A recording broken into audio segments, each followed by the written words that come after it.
Hi everyone, welcome to this CASA seminar. We're very happy to have Catherine D'Ignacio from MIT. So Catherine is an assistant professor of urban science and planning at the Department of Urban Studies and Planning at MIT. She's also director of the Data and Feminism Lab at MIT, and she's going to be talking about data feminism, and I'm imagining building on her recent book with Lauren Klein in her talk tonight. So Catherine, the floor is yours. Thank you again for coming along tonight. Great. Well, yeah, thank you all so much. And thank you to John, who's not here for a really good reason, for inviting me to do this talk. So I think I will, just get started sharing screen. Let me just move the window so I can still see the people. Okay, good. So thanks you all. And I am going to talk a little bit today about Lauren Klein and I's book called Data Feminism. I want to talk a little bit about our motivations for writing it, the underlying argument of the book, and show you a couple of the examples that come out of the book. And then I'm really interested in hearing what your questions are. In a later date, once John is back at work, we're really interested to talk with you all about your program and compare notes about what we're doing in our program in urban science as well. So yeah, really glad to be making the connection. So I think the first thing to say is that data feminism is a collaborative work. So this is in collaboration with Lauren Klein. She's a professor down in Atlanta at Emory University. And her background is in digital humanities and history and literary theory. And so that's her information there. And then I guess the other important thing to say about data feminism is that it's open access. So if you go to the URL that's listed here, that's the book's website, and there's a big link there that says read the book, and that'll take you right to the MIT Press website where you can just read the book online.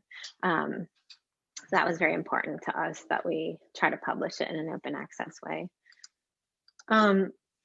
So the motivation, and I should apologize, I'm home with 3 kids, so I may have periodic interruptions off screen. We'll see. So the motivation for writing the book really comes out of looking at maybe the past decade of both hype around data and also pushback to some of the narratives of that hype. And we see data feminism as part of a growing body of work that's holding corporate and government actors accountable for basically making racist, classist, and sexist data products. And so folks on this call probably have heard of these things and track these things and study these things. But these are systems like face detection systems that can't see women of color. There are things like hiring algorithms that demote applicants that went to all women's schools, search algorithms that circulate negative stereotypes about Black girls, and so on and so forth. And a lot of this work is coming, there's been a kind of not an explosion, but a proliferation, I guess I would say, in the past 5 or 6 years. Like even as we were writing our book, these incredible and amazing and inspirational works came out. Some of our favorites are listed here below. So like Sophia Noble's work, Virginia Eubank's work, the data reporting of ProPublica, the amazing work of Ruha Benjamin and Joy Buolamwini and the Algorithmic Justice League, the book Indigenous Statistics, sort of thinking about alternate epistemologies in relation to statistics and data sciences. And we were very encouraged by this, and sort of we see our work as being kind of within this emerging, growing community of voices. And what these voices are pushing back on in many different ways and using many different kind of modes of address is this, what we would characterize as a meme, which you can see here on this slide. So this idea that data is the new oil. You have probably heard this. It surfaced as a meme in the 2000s, and then it got kind of amplified by The Economist magazine in the 2010s, where they had a whole issue that was about how data is the new oil. And this has been kind of parroted and repeated and circulated a lot, particularly by sort of CEOs, the international business community. And in certain ways, this is an apt metaphor. And so even if you think about the metaphors that we use for extractive industries like oil are very similar to the extractive metaphors that we use for data. So we mine, we clean, we process, we convert, we have to like take this, quote unquote raw thing and then refine it, and then ultimately process it and turn it into something that's usable and ultimately something that is profitable. And so I think that's maybe one of the key things that's behind the data is the new oil meme, is meaning like if we process this correctly, we can turn it into great riches. But this growing wave of pushback, which comes from Black and Indigenous women of color, from white women, from Indigenous people, from the immigrant communities, many more folks, in so many ways are saying data is not actually all that new. In fact, it's the same old oppression. It's just accelerated, it's exacerbated by algorithms and digital systems. And so the part that we can add to this conversation, which is like a really important conversation to be having right now, is how intersectional feminism has been focused on dismantling this same old oppression. So in a sense, like, how can we bring intersectional feminist thought to bear on the consideration of data and power? But when we speak out against oppression, and especially that same old oppression that repeats itself over time and reinscribes itself in our structures and our systems and our data sets and our algorithms, speaking out against this carries consequences. And so I just wanted to do a shout out to the case of Dr. Timnit Gebru. Until recently, she was the co-lead of ethical artificial intelligence team at Google. She's known for her scholarship in machine vision. She was also one of the co-founders of Black in AI, which is a community for Black researchers in artificial intelligence.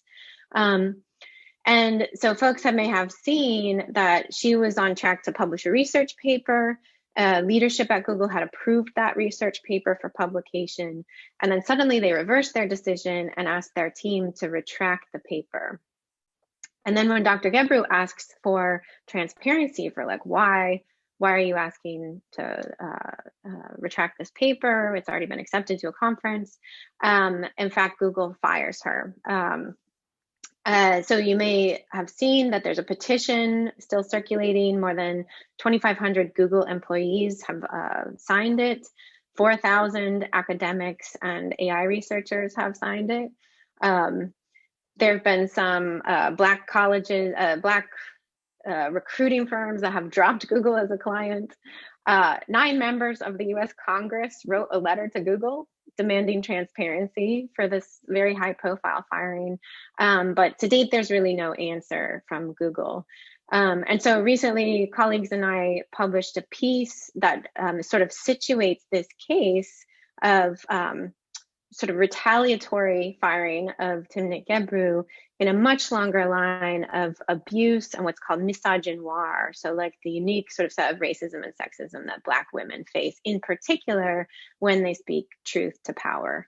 So I just encourage you all to go check out this new piece and also to sign the petition. These are kind of like active debates that are happening right now in the AI and data science communities. Well, so why does this matter? So like, why are we sort of signing petitions in support of Black women who were fired for speaking truth? Well, feminism, as both theory and practice, asks us to ask what are called who questions, or what we call in the book who questions. So these are questions that are uncomfortable. So they're the questions like data science by whom? Who does the work? Data science about whom? Who is represented within the data sets? Data science for whom? Who is benefiting and who is harmed? And data science with whose values? And so feminism means a lot of things to a lot of different people. So Lauren and I, when we give talks, we like to sort of situate which feminism are we talking about, and which feminism are we drawing from in the book. So in this image, you're seeing Beyonce. This is an image from the 2014 MTV Music Awards. So she actually, in her song Flawless, she gives the dictionary definition of feminism, which is this. So a feminist is a person who believes in equal rights for men and women and non-binary people. And so what we get from this is feminism is a belief in equality for all genders. But there's another part of the definition of feminism, which is not only a belief, and in fact, if you believe that all genders deserve equality, all you have to do is look around and see that that equality is not real, like it's not realized in this current world that we have. And so feminism implies a commitment to working towards that world where that belief is realized. So it's organized activity on behalf of women's and non-binary people's rights and interests. So it's a belief, it's action. And then feminism has a third definition, which is one of the most exciting ones for me, which is that it's a set of theories and ideas. So it's an intellectual heritage. It's something that we draw from. We stand on the shoulders of people who came before us and draw from in order to make sense of the world today. And so a lot of these theories and ideas begin by thinking through issues of inequality with respect to sex and gender. That's certainly the starting point of feminist thought. But the past 40 years of scholarship and the current political reality have brought many more dimensions of inequality into the equation. So meaning race, class, sexuality, ability, and many more things. And so this brings us to the idea of intersectional feminism, which is really core and central to our book. And we assert that feminism in the year 2020 must be understood as being intersectional. So I'm not sure how many people in the audience know that term already, but I'll just briefly describe it. So intersectionality is a term coined by the legal scholar Kimberly Crenshaw, who you can see here, bottom right. And it's not that new, like that's kind of old, it's from the late 80s. And she uses this idea of intersectionality to explain how social inequality can't be explained by only one dimension of difference. So we can't only be looking at gender or sex or something like that. Because what she was writing about was the unique intersecting forces of oppression that Black women face because they face both sexism and racism. So when we think about inequality or we think about oppression, we have to talk about these intersections and the factors and forces that produce it. And the key thing to understand about intersectionality, and it's sometimes overlooked, is that it's not only about describing individual markers of identity, like I am white, I am a college professor, I am in academia. It's not only about like describing an individual, but it's also describing the structural forces of power. So describing white supremacy and how it works, describing sexism and how it works, and so on and so forth, as well as how those forces intersect to create these disparate effects on groups. And then it's really important when we talk about intersectionality, this is the work of women of color feminists and Black feminists in particular that have really foregrounded this conversation about forces of power and sort of expanding beyond simply looking at gender or sex as like the single force of inequality. So this is this idea. So really, when we're talking about data feminism, it's really not, it starts with gender and sex, of course, and those things are always considered, but it's really not about only issues of gender or women. It's about power. It's about who has power and who doesn't have power. And in today's world, data is power. I mean, we can see that in this like very material sense when you just look at like which companies are making the most money right now in tech. These are companies that have made a very efficient business model of harnessing, storing, analyzing, deploying really large amounts of data. And so we see that in this kind of like very, kind of money quantitative sense. And so the basic argument of the book is that intersectional feminism, when it's applied to data science, can help that power be challenged and changed. And so in a sense, like, our argument is that data science needs feminism, and it needs intersectional feminism if we ever hope to overturn these power imbalances. So the book is structured like this. So what we did, Lauren and I, as we were writing, we pooled our own kind of diverse, we've come from pretty different sort of traditions and backgrounds and training. So we pulled that. And then we looked across a lot of different literature and a lot of different fields, in particularly focusing on fields with a little bit more of an applied dimension. So things like human-computer interaction, things like GIS and cartography, digital humanities, demography. And so looking at how people have operationalized feminism. And for us, we came up then with these 7 principles of data feminism that encapsulate the most important aspects as they relate to data science. And so the goal here wasn't really to make like new theory per se. It was more to think about how do we draw from what we know from feminism and then apply it to working with data science. And this is actually how the book is structured. So these are the 7 principles, and then each chapter in the book corresponds to one of these principles. And what we try to do is go through the book, and we tried to assume like you are maybe a newcomer to feminism, or maybe you're a newcomer to data and data science and AI and things like that. So we tried to assume like kind of not make too many assumptions about who the reader is. And so what we do is we try to introduce the reader to some of the feminist theory that undergirds these ideas from which we're drawing, and then connect those to folks who are already doing data science work that examines power, for example, or that rethinks binaries and hierarchies. And so we tell a lot of stories, and we work through a lot of different examples, and I'll show a couple of those today to give you an idea.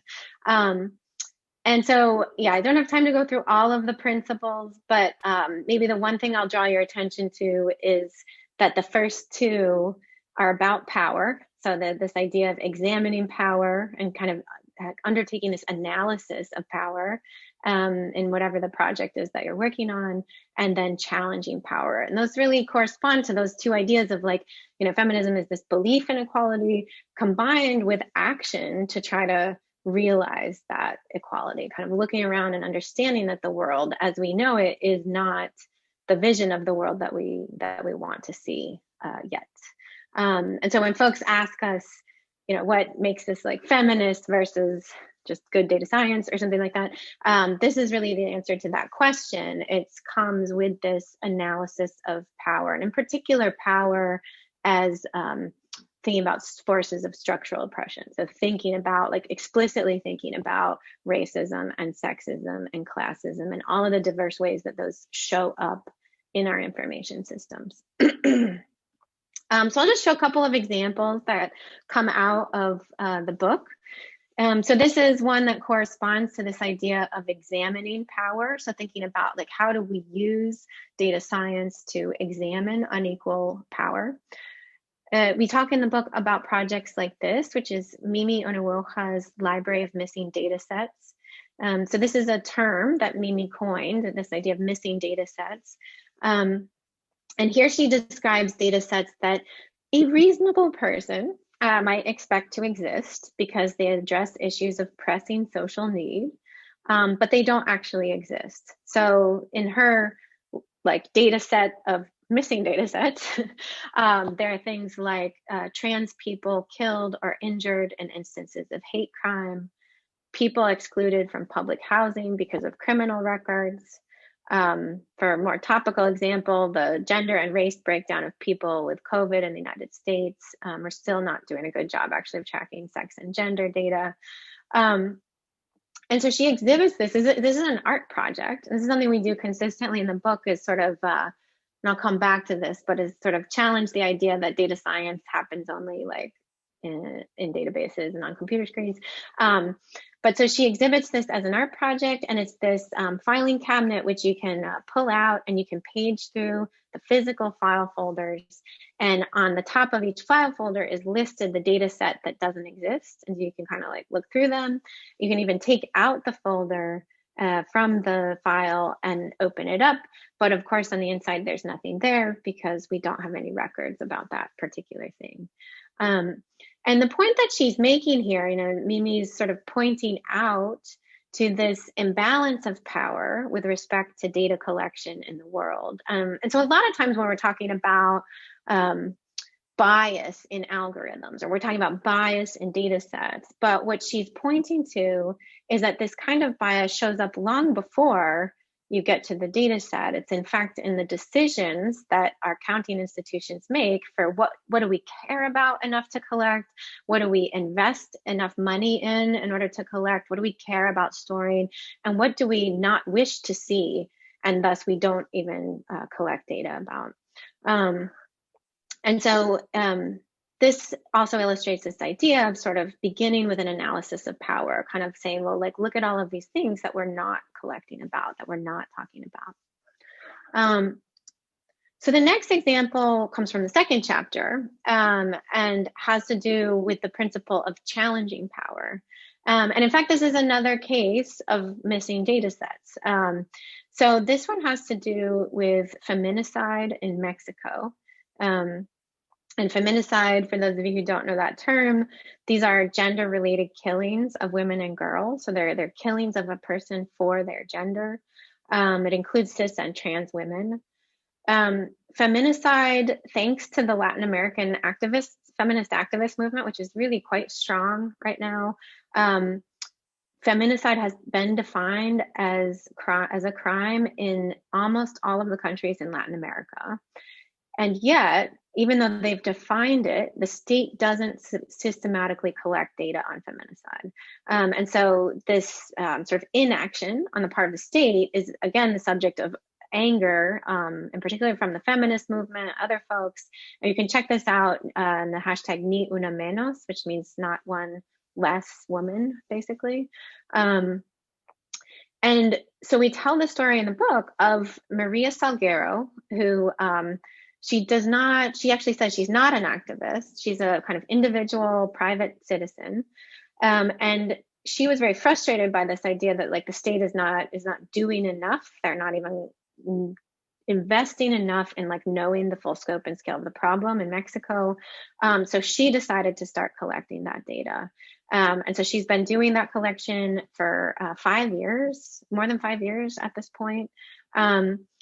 And she has single-handedly compiled the largest archive of feminicides in the Mexican context, or the largest public archive, I should say. So she spends 2 to 4 hours a day. She reads news reports about violent deaths of women and others. She then logs those in her database. So she's helped families locate loved ones. She's provided her data to journalists and to NGOs. She's testified in front of Mexico's Congress actually several times. And in the book, we talk about this in the Challenging Power chapter as a form of feminist counter data. So thinking about a kind of counter data collection that steps in when the state and other kinds of counting institutions have failed to ensure the basic safety of their population. And so this idea of like counter data collection represents one way to use data to challenge unequal power. And there's an important caveat there, which is to say, not all social problems can be solved by collecting more data, of course, right? Like there's an important way in which when we collect data about something, we are making it visible, and we always have to ask who we are making it visible to. But in this case, the counter data collection is specifically designed to make visible something that the state is ignoring. Just to highlight real fast that, there's been a really interesting sort of proliferation of counter data in the US context during COVID. We had our public health infrastructure compromised and not taking responsibility for doing any kind of data collection. And so the interesting thing that happened in that absence was that there was a real proliferation of these counter data collection efforts. So like the COVID tracking project, which came out of journalism, a couple of these other efforts. Data for Black Lives was trying to do a systematic inventory of where states, counties are and are not releasing data based on race to quantify disparities and so on. And so the COVID has actually been a really interesting time to look at missing data and counter data.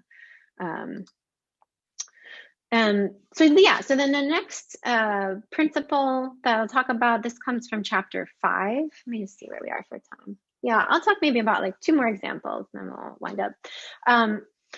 So this comes out of chapter 5, where we talk about this idea. The principle here is embrace pluralism. And in fact, this is another counter data collection project. So here we're talking about the San Francisco anti-eviction mapping project.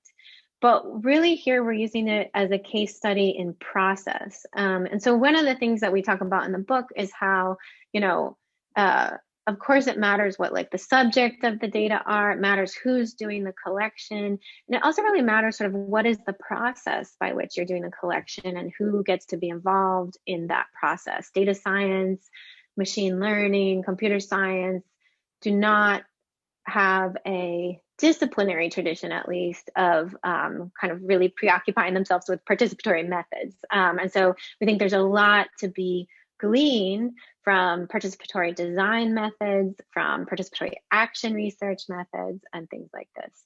And so this is a really interesting project where a group of community organizers that goes by Anti-Eviction Mapping Project is again trying to quantify disparities in eviction rates. And so they actually go out and they collect their own eviction data in this case, it's the San Francisco Bay Area, although they have chapters in other places in the US. And then one thing that happened, they started doing this, they've been doing this work since 2013. And then one of the things they started doing is saying, well, it's, in a way, it's not quite enough to be quantifying this, but we also want to understand the stories that are behind these data points. Because of course, like one person evicted or one family evicted, it's a point on a map, but then it's this like huge life-changing event that has huge ramifications for people going forward.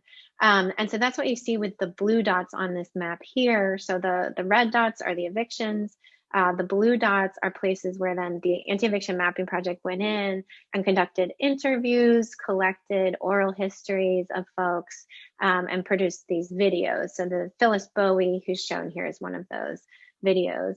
And then the important thing to note about how they work is they're not like a lone, they're themselves, they describe themselves as an anti-racist feminist organization, but then they collaborate with tenants' rights organizations, community-based organizations.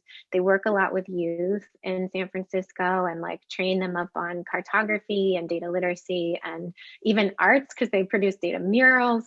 So it's like a really interesting case study and sort of the process by which one does data science. And in the book, we contrast that process with the work of the Eviction Lab, which is based at Princeton University. And you can see this is an example of their work. And we should say, like, they're kind of a bad object in our book, but they're doing super important work. So our intention is not to be like, never look at the Eviction Lab, because in fact, they are the one entity in the US right now that is collecting national scale comprehensive data about eviction. But what we use them for in the book is to contrast their process with the process of the Anti-Eviction Mapping Project.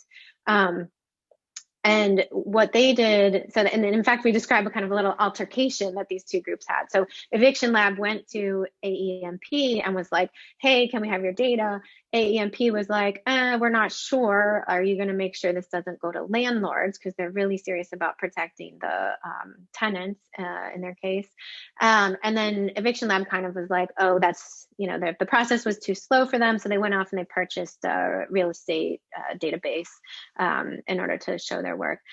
but then the AEMP calls them out for saying, listen, our data is so much more robust and it's higher quality, at least for the smaller geography. And why wouldn't you engage with us and actually talk with us? And so it's an interesting case where Eviction Lab sacrifices data quality and potentially like sort of these stakeholder relationships that one might build in the process for speed and the kind of at least the appearance of a kind of national comprehensiveness, whereas AEMP is deeply invested in process, training people up, building capacity around working with the data, and of course a much smaller geography. And so these are some of the things that we think about in terms of like process and trade-offs. And in the book, we ask the question, like, can pluralism scale? Like, could you do a national scale project like Eviction Lab, but in a super pluralistic way? And we say we think there's possibility there, but it definitely would be an interesting sort of thought experiment. So I'm just going to skip ahead to the last example. So one last example, the prior things are more about issues of people and power. But the other thing that feminist theorists talk about a lot is structures of power. And it's a very familiar move in feminist scholarship to critique binaries. And part of where this comes from is, of course, the gender binary. And so what a feminist theorist says, what we say in the book is behind a binary, there's always a hierarchy. So if you look at a structure like the gender binary, it's not really an either or, it's actually hiding a social hierarchy in which men are on top and women are here. And then like trans and non-binary folks are just erased, like they're not even part of that structure. And so it's a very familiar move of feminist theorists to look for binaries and then sort of explode them and show how the picture is much more complicated than a simple binary choice. And so this is what we do in the chapter that's about elevating emotion and embodiment, which has a lot to do with data visualization and communication. And so in data visualization, I don't know how many folks here are data visualization people, but the sort of received wisdom is that it's better to communicate with reason, that we shouldn't be bringing emotion into our data visualizations. There's a kind of favoring, somewhat thanks to Edward Tufte, of a minimalist approach to doing data visualizations. There's favoring of neutral titles, a kind of like non-emotive graphic choices. Tufte has a famous thing called the data ink ratio, in which he says, like, let's waste no ink on anything that's embellishing something. Like, it's just a straight, just the facts, ma'am, kind of approach to showing the data. So this would be like always a very minimalistic approach. And so we push back on this in this chapter to question, well, why are these our best practices? So why do we inherit this logic that says that emotion has no place in data visualization, especially when research shows that we interpret that neutrality just as emotionally. So we tend to believe those kinds of quote unquote objective charts are more truthful than they actually are, and something which has been used in COVID to actually manipulate people with data visualization. And so this example that we talk about in the book, we talk about a visualization that folks might be familiar with. It comes from a Periscopic, US design firm. It's about gun deaths that occurred in the US context. It is animated, and so it unfolds over time, and each arc in this graphic represents a single human life that was then cut short by gun violence. And so like when it turns from orange to gray is like the moment, and on the bottom is a timeline of their age. That's the moment that person's life was cut short. And what they do, which is really interesting in this visualization in the top right, you can see that they actually used a statistical model to compute how long that person would have lived if their life weren't cut short by gun violence. And then they compute that total statistic as the number of stolen years, like the number of years that guns basically stole from these people, these families, and so on. And when this first came out, this is a kind of old example now, so I feel like actually now we're more sensitized to visualization that is emotional. But when it first came out, it created like a real stir, and people were saying, well, what is this? It's a visualization, but it's making us feel things. Is that problematic? Is it more like an op-ed? It's not really neutral anymore. We like our neutral communication medium. And in fact, like a feminist approach would say that it's not a problem at all, that it made us feel things. And in fact, it's more compelling because it blends reason and emotion. And thinking about how do we rebalance those things, which is not to say reason has no place, right? But rebalancing things so that we allow emotion back into our toolbox, so that we can focus on what truly matters in the design process. In particular, when we're focused on something that has such human impact, such as the loss of life, right? And you could argue that it's even more ethical to be emotional and to be like honoring the emotions of loss and grief that come with that phenomenon, rather than to put it in a kind of common bar chart like the one that you see in the bottom corner here, which is just that could be anything, right? We could be talking about imports and exports, or number of shoes, or something like this. Okay, so the last thing I'm going to say is you may have noticed from the talk, it could be very obvious, but data feminism, throughout the book, we really insist on an expanded definition of data visualization and of data science. And so we advocate for a data science that isn't defined by the size of the data set, that isn't defined by the credentials of the people that undertake the work. These kinds of conditions are continually used to exclude women and people of color from the field. They're also used to exclude work whose contribution is socio-technical rather than technical. But then if you expand the definition of what counts and who counts as data science and scientists, then you can see that some of the most exciting work going on today in data science that cares about justice is being undertaken by artists, by journalists, by humanities and humanist type folks, community organizers and activists and social movements. And so this includes things like data sculptures, data murals, really fun, interesting data journalism projects, many that are holding power to account or collecting counter data, and so on and so forth. And so we have a lot of examples like this in the book. Oh yeah, and I was going to announce that we have data feminism infographics if folks want. We just actually did a translation project, and so they're available in 5 languages if you're interested in the infographics.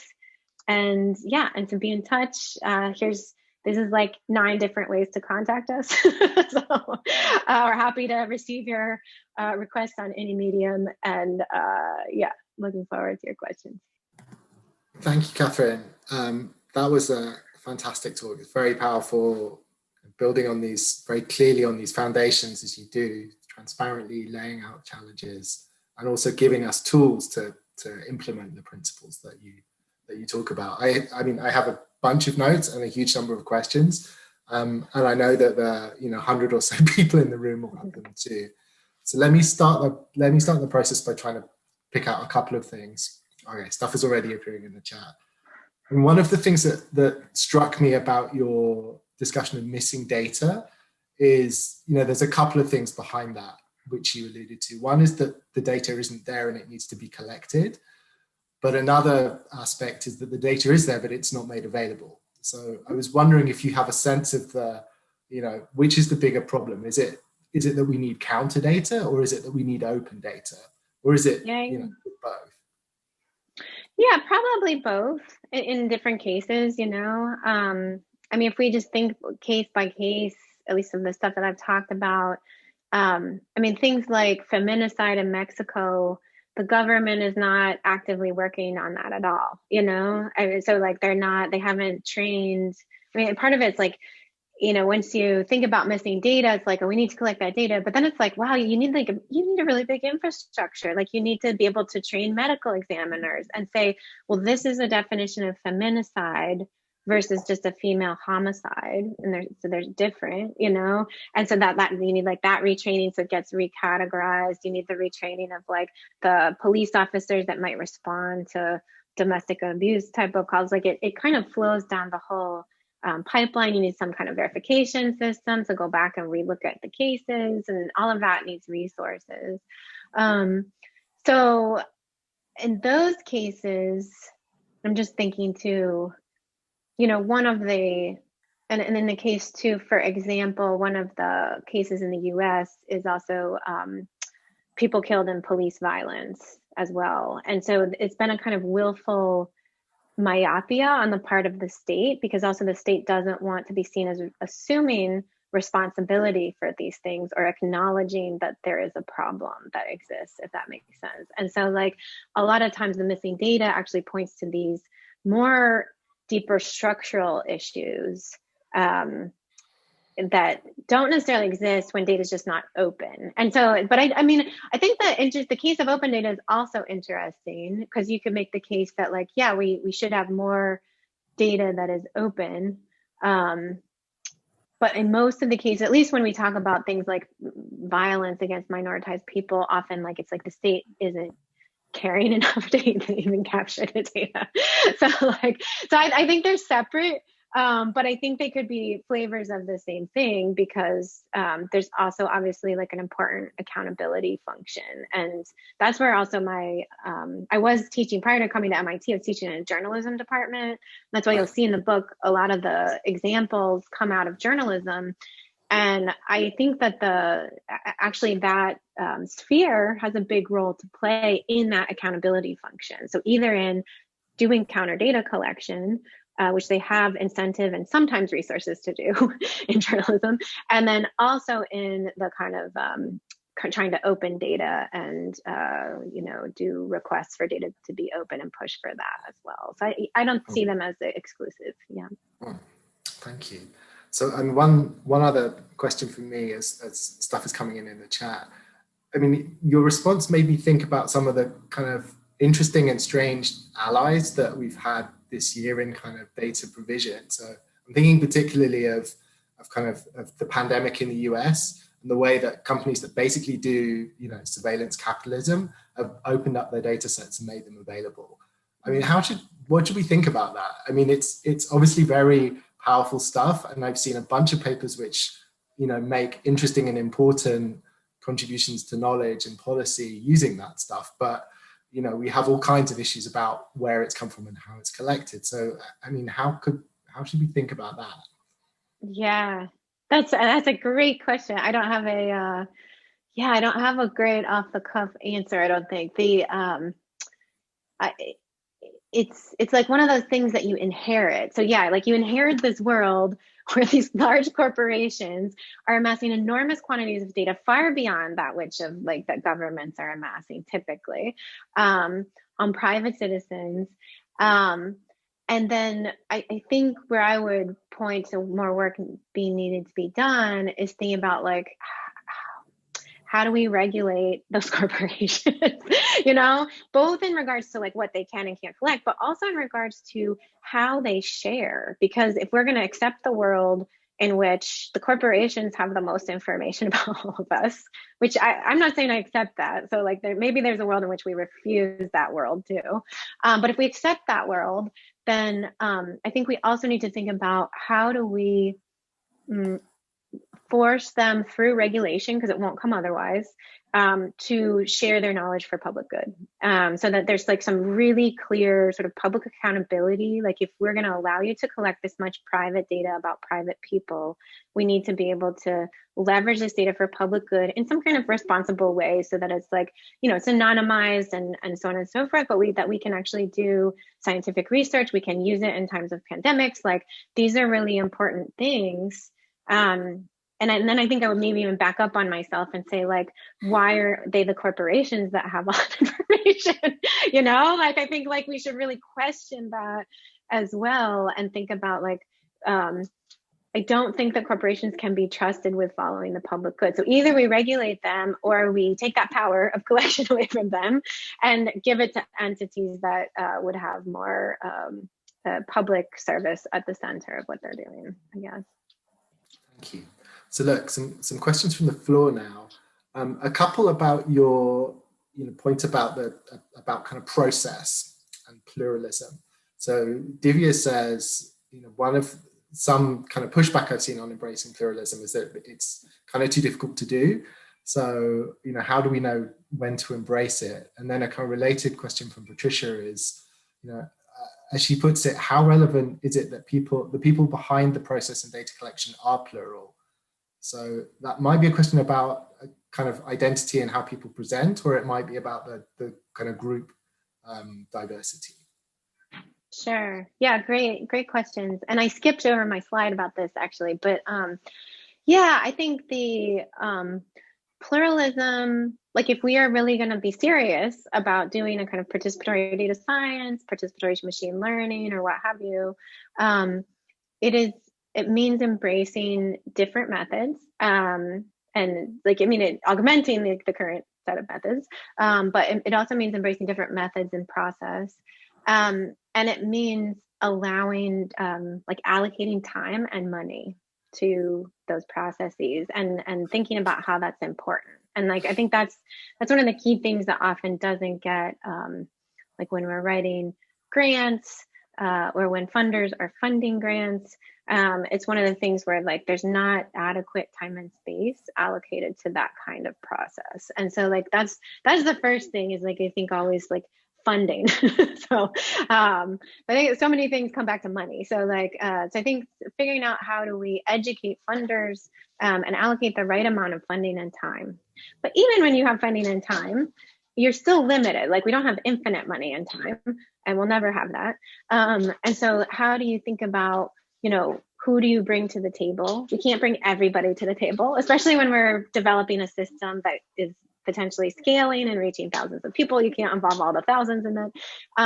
And so feminist design has a really clear response to that, which is you really look to the margins. And so what that means for your system will depend on what kind of system you're building and who are the potential users and et cetera. What are their challenges?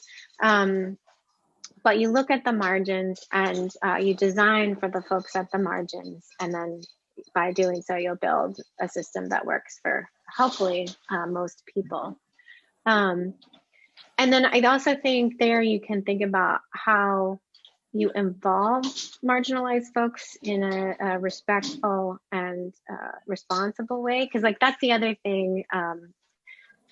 You don't want to just send people out into communities sort of untrained, forcing people to participate on their design project or something. Because I think there's very irresponsible ways to do participation as well.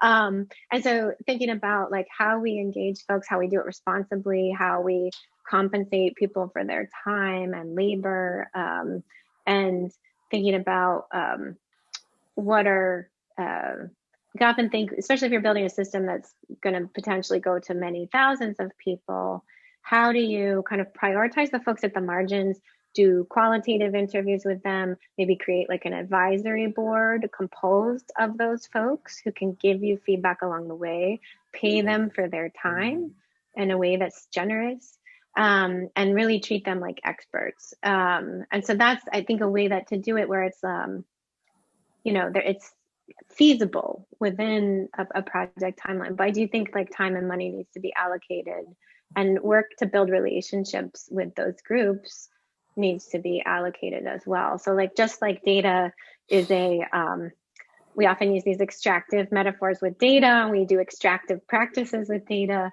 Academia and academic research has a history also of being very extractive, particularly when it comes to marginalized or minoritized folks, of where we go into communities and be give me all your data, and then never go back. We never report back our results. We are in no way held accountable. And for those of us who want to work in a participatory way, this is a liability. This path is a liability, and we have to work a lot harder to build trust. And so that investment in trust building and relationship building ends up really being a big part of the work. And that's why it needs money and time. So, yeah. Sure, thank you. So there's two other questions I wanted to kind of bring in before the close. So Laura asks about how should we work with stuff we know is imperfect? So a specific example is, let's say we have a project where the available tools have some bias, but they're the ones, the available and necessary ones. How do we do that, and how do we acknowledge that and kind of assess the implications of that? Yeah, great question. Yeah, and I would just say that's the case on every project, you know, that's going to be how it is. And so I think that what's important there is to do that first step of the data feminism principles is to really examine power. And so to really do some reflective thinking and be transparent both with yourselves and your research team, but then also with, you know, maybe potentially as you publish data in its various forms or the products, about the limitations of whatever the thing is, whether it's a piece of software or it's a particular data set or something like that. And then that can often point you to places where you can do more follow-up work, whether that's more data collection that's manual, or it's maybe qualitative, like it's interviews with a specific population or something like that, as a way of trying to mitigate what you know are known biases in the data. So I'll give you like a concrete example.